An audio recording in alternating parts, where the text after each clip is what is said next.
Hey guys, my name is Agro Chick and you're welcome back to my channel. On this channel, I share my experiences of being an agriculturist, a farmer, and a student. I also show you guys fun and cool ways of how you can practice agriculture. You know, agriculture can be fun too.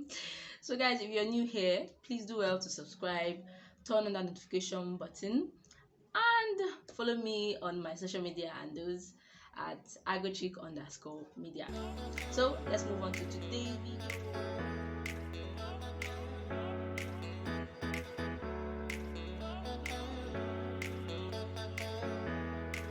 So on today's video, we'll be continuing our series called Tales of Songhai episode 2. Last week was all about my week 1 experiences during my IT year in Songhai farms, Sapele, Delta State. Alright, so and this week we'll be discussing my second week experiences in Songhai, all the activities that we went through and everything. So if you guys remember, I talked about that last week we were not shared into groups. That's during my first week in Songhai. We were not shared into groups. Everything we were doing was about teamwork and working together. But during my second week, we were shared into groups of 17 members each, from 1A, 1B, 2A, 2B, 3A, 3B, 4A, and 4B. And I was in group 3B. I had very wonderful, very wonderful group members that really made the work easy. I think that's one thing you should pray for too, that you should have very wonderful and good group members. See guys, if you have very bad group members, it will make the work hard for you. Okay, right, so we had 4 weeks to work in 12 units. So we're assigned 3 units per week. So the thing is, one thing you always hear in Songhai, and even in your university, if you're in university, is that there is no time. A lecturer may be teaching and they will tell you, I would have taught this topic extensively, but there's no time to teach it. So that's the same thing they tell you in Songhai.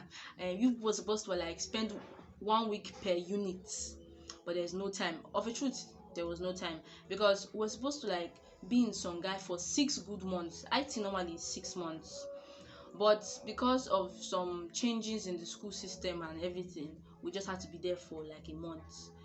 In my case, it was 5 weeks. So we had to spend 1 week in 3 different units. So you can imagine, we're supposed to spend like 1 week in 1 unit. We're not spending 1 week in 3 units. So we had to shuffle it 2-2-1. So we spend 2 days in 1 unit, to another 2 days in another unit, then 1 day in 1 unit. So you could see that we basically just got half let me just say half knowledge last because come on, it wasn't the real deal anyways, but they tried their best to actually make us learn. So for my group, for the first week, we're assigned to plantain plantation, pineapple plantation, and the oil palm mill. So there's really nothing much to say in the plantain plantation because all we did there was clearing grasses. So we're clearing grasses the period where we were there. Okay, the thing about Songhai is that apart from the knowledge that we gain from the units that we visit, the first-hand knowledge that we gain, we also have classes. Our classes hold between 1 to 3 p.m. Not every day, and just at strategic days. And most of the knowledge we gain from plantain was from our lectures. So we taught about plantain multiplication, the different varieties of plantain, and how to maintain a plantain farm.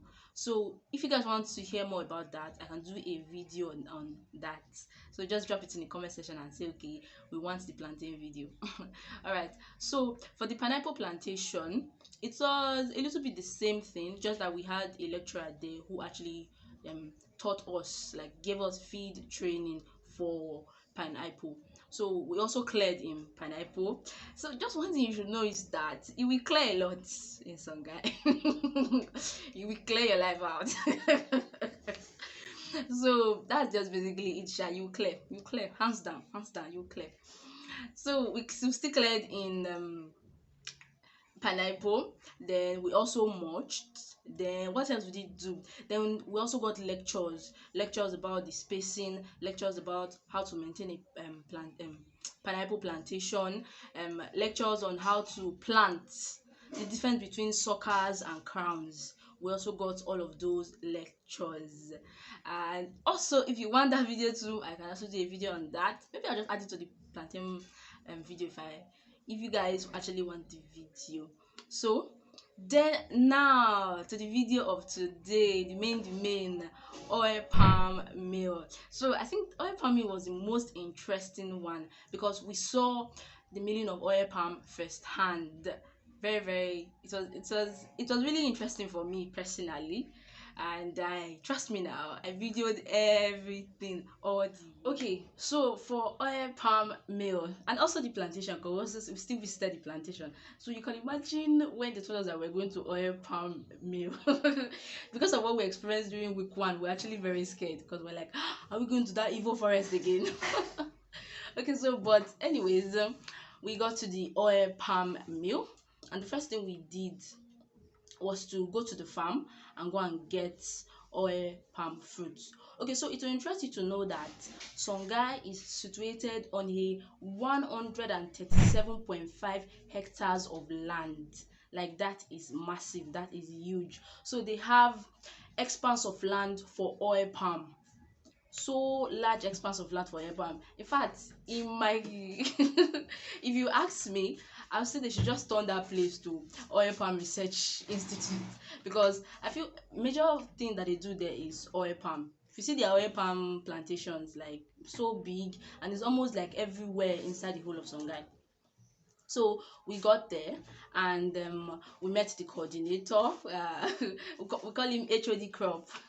Very jovial man, very nice man. And he explained to us the whole process of oil palm production. So first of all, he told us that oil palm processing starts from the farm. So it starts from when you actually harvest it.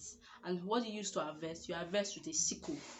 So after you finish harvesting, you bring it to your mill. When you bring it to your mill, then you quarter. You do what we call quartering. You quarter your oil, your palm oil fruits. You quarter it, like the whole bunch. The bunch, you quarter it. And the reason for quartering is to help the fruit, help the nuts to ferment, because it is when the nuts are fermented, well fermented, that they can actually bring out oil well. So you leave it there for like a week, and after a week, then you can start the processing. So the next step, which you can see in this video, so this is the video I actually recorded when we're carrying out the whole oil palm processing. We're actually very much involved in the processing. So the next step is to take it through the sieving mat, and this sieving mat, it removes the hulks from the oil palm. So if you've seen oil palm fruit, you see that there's one. I wish I had oil palm. I had the fruit here now. You see that there's one hulks. It's like when you see coconut now, the hulks around it. You see that there's one hulks around it. So that sieving mat, you see what we're doing now, the way we are just mashing it against the mat. So that actually helps it to remove the hulks, and that's how you clean the oil palm. After which, it goes to the sterilization pot and goes through steam cooking. So oil palm just needs steam to cook. It does not need a lot of heat. Steam to cook, and when you finish cooking, then it will now go through the DSP.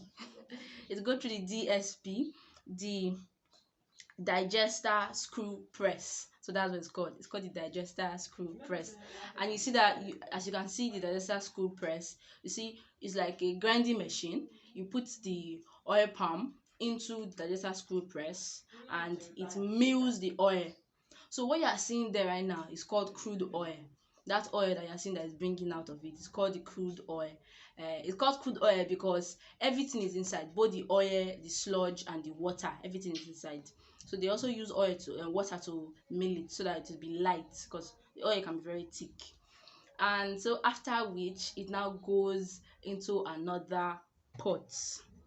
It goes into the clarifier. So it's the clarifier that will cook it.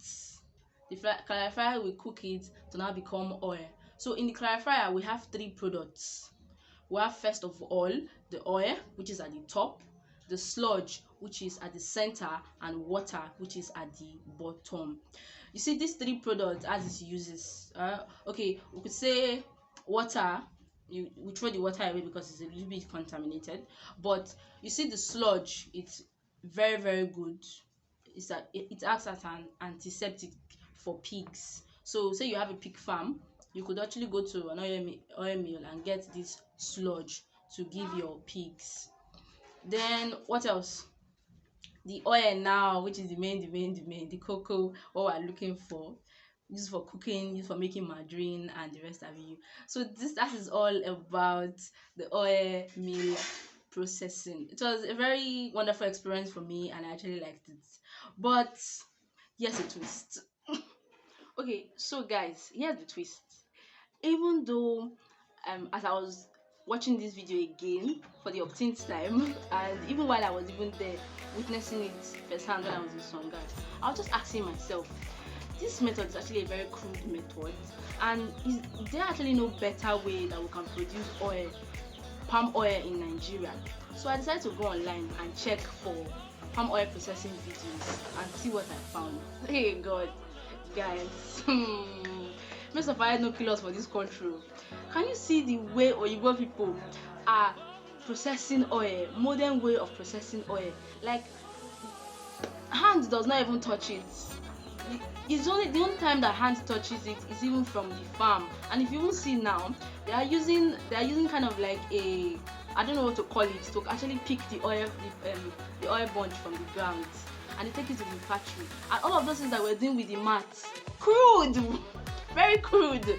You can see that everything is being done with machine. And can you see the factory? It's like a refinery. Man, this just goes to show that Nigeria still has a lot to do. We still have a lot to do.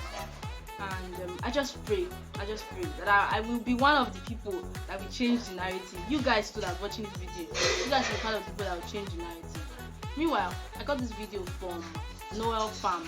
You can check them out on YouTube here. So I'll just leave a link to the farm. You can check out other modern farming videos. Like, you will be wowed when you get to the channel.